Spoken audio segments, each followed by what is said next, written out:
Aaron Cresswell nets early on in the second half to hand West Ham United their first victory at Stamford Bridge in over 17 years. Watch until the end of this review to hear all of my thoughts on today's match.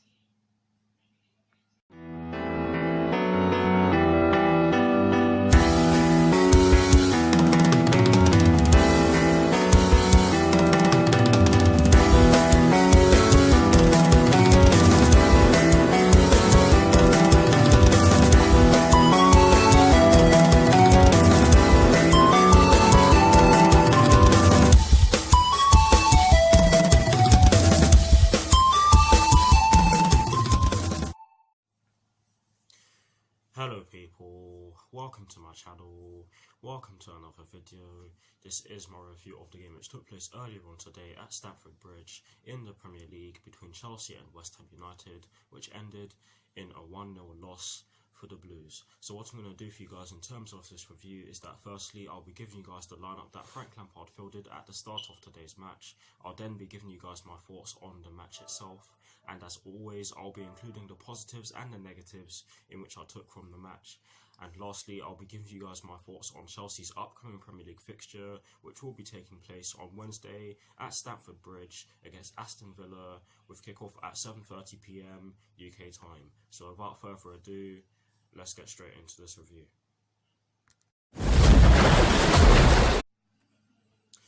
So kicking things off with the lineup that Frank Lampard fielded at the start of today's match, and as always, starting off with the formation, he actually changed it and decided to go with a 4-2-3-1 for today's match instead of a 4-3-3. But yes, he went with a 4-2-3-1, and he went with Kepa in goal. He went with a back four from right to left of Reece James, Kurt Zouma, Fikayo Tomori and Emerson Palmieri. He went with a midfield five of Mateo Kovacic and Jorginho occupying the two deeper midfield positions, with an attacking midfield trio from right to left of Pedro Rodriguez, Mason Mount and Christian Pulisic, with Olivier Giroud up front by himself. So that is the lineup that Frank Lampard fielded at the start of today's match.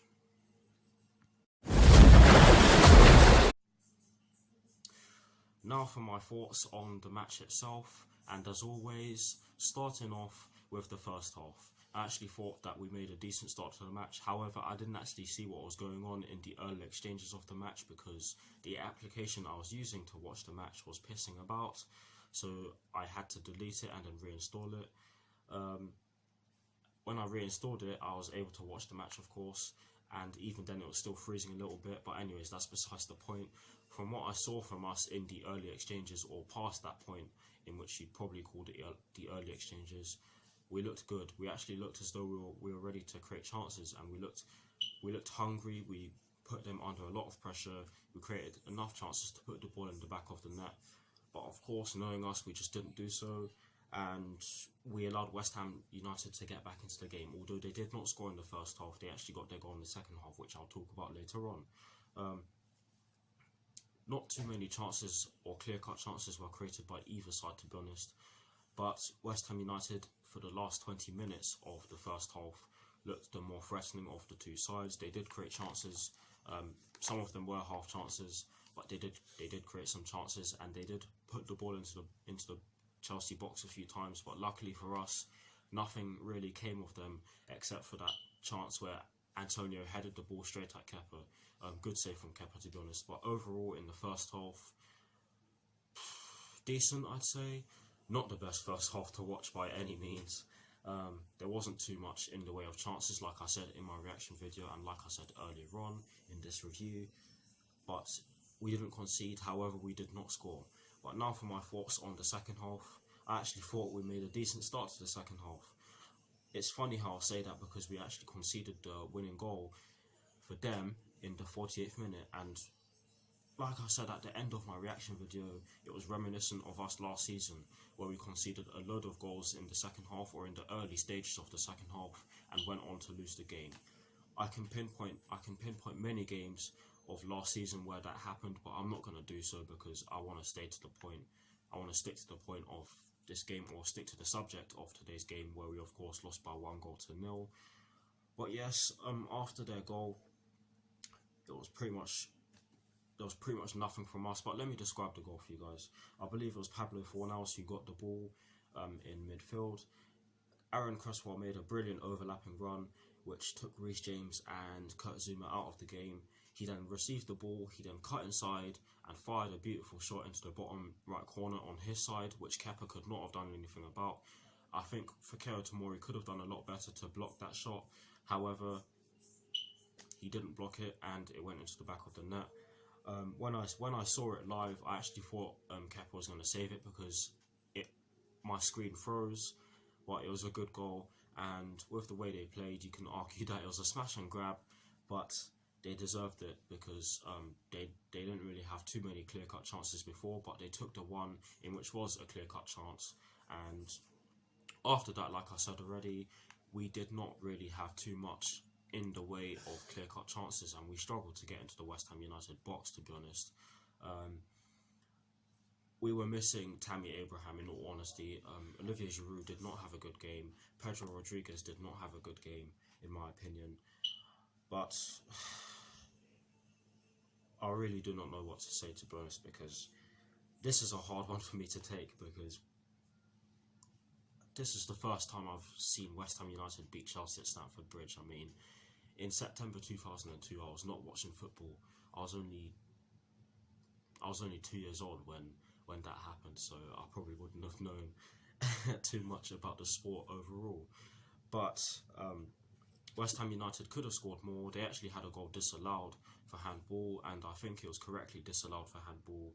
However, at the time, I thought it was a goal because we were not playing too well, particularly in defence. We were giving the ball away. We were getting outdone in midfield. To be honest, I was slightly baffled as to why N'Golo Kante didn't start, but I'm sure Frank Lampard knew what he was doing with that decision, or when he made that decision. However, I do not think it worked. I think we missed N'Golo Kante in that midfield. We missed a strong defensive presence in that midfield, which is basically what N'Golo Kante is. Yes, he's been playing in a slightly more attacking role in the last couple of seasons, but he is easily our best midfielder when it comes to defensive capabilities, and I've said that many times in some of my previous videos. But overall, I have to say it was not a good performance from us. We did create enough chances to score. We created some chances to score in the latter stages of the match, but we didn't take them, and we paid the price for it. We ended up losing the game by 1-0. But yes, it wasn't a good performance. I think we deserved to lose. West Ham United came to Stamford Bridge with a clear game plan and they executed it perfectly. So fair play to them, they deserved it. And with the way they've been playing in recent weeks, I think it was about time they got a win. And like I said already, they executed their game plan very well. But yes, now for the positives and the negatives in which I've taken from today's match. I actually struggled to find a positive from today's match, and I know I'm being really negative, but that was because today's performance was negative, to say the most, or to say the least, whichever one you want. But the only positive in which I took from today's match is the fact that Kepa kept us in it. The amount of crosses that were coming into the box and the amount of saves he made were incredible. I did not expect West Ham United to really have too many shots in the game. I actually said 3-0 in my preview, but they looked like the side that were going to win 3-0, to be honest, because we lacked that cutting edge in the final third. We struggled to get the ball to our attacking players, in all honesty. But yes, Kepa really did keep us in it. He did make a few mistakes, like that time where Reece James gave him the ball and he almost put it out for a corner. But other than that, I thought he was brilliant and probably our best player on the day. Sadly, when we lose, there always has to be a negative. And the first negative in which I've taken from this, I almost said yesterday's match. The first negative in which I took from today's match is the fact that we were not able to respond after going 1-0 down. West Ham United sat in a mid block or a low block. I believe it was a low block because their players were really compact. There was little space in between the lines. So yes, I believe it was a low block. But yes, we were not able to respond and we struggled badly to break them down. That's all I'm going to say on that point in which I took from today's match. And the second and final negative in which I took from today's match is the fact that some of our players looked fatigued and or rusty. Like I said earlier on, Pedro didn't have a good game. He looked rusty. To be fair to him, I believe his last start was against Grimsby Town, which of course came after our defeat to Liverpool earlier on in the season. And this is of course our second defeat at home. which in the Premier League, which tells you something.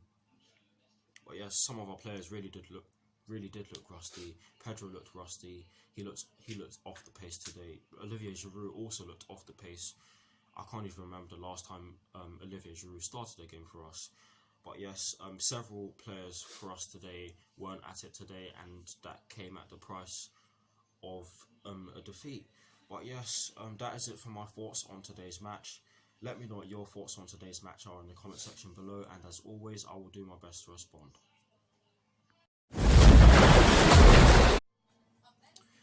Now for my thoughts on Chelsea's upcoming Premier League fixture, which will be taking place at Stamford Bridge on Wednesday against Aston Villa, with kickoff at 7:30 PM UK time.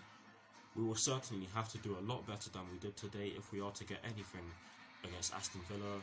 Aston Villa may be 16th in the table at the time of recording because they are playing tomorrow evening against Manchester United, but they have already caused problems against Tottenham Hotspur, Everton, Arsenal and Manchester City, and they only got a good result against Everton because they lost 3-1 to Tottenham Hotspur on the first day.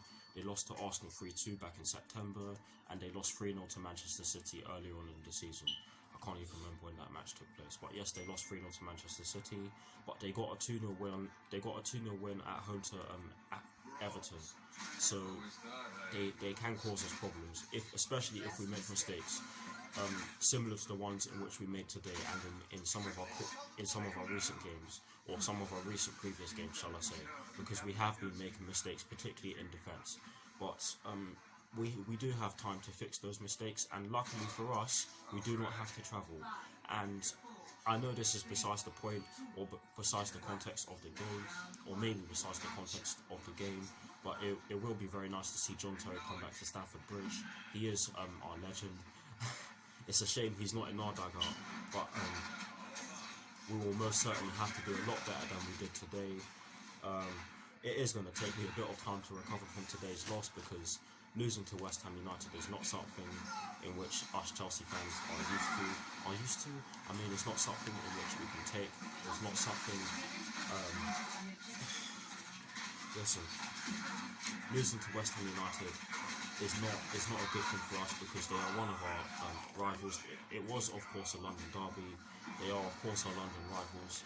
But I have to admit that today they deserved the win. They were the better side in the fact that they took their chances and we didn't, and they executed their game plan whilst we didn't. But yes,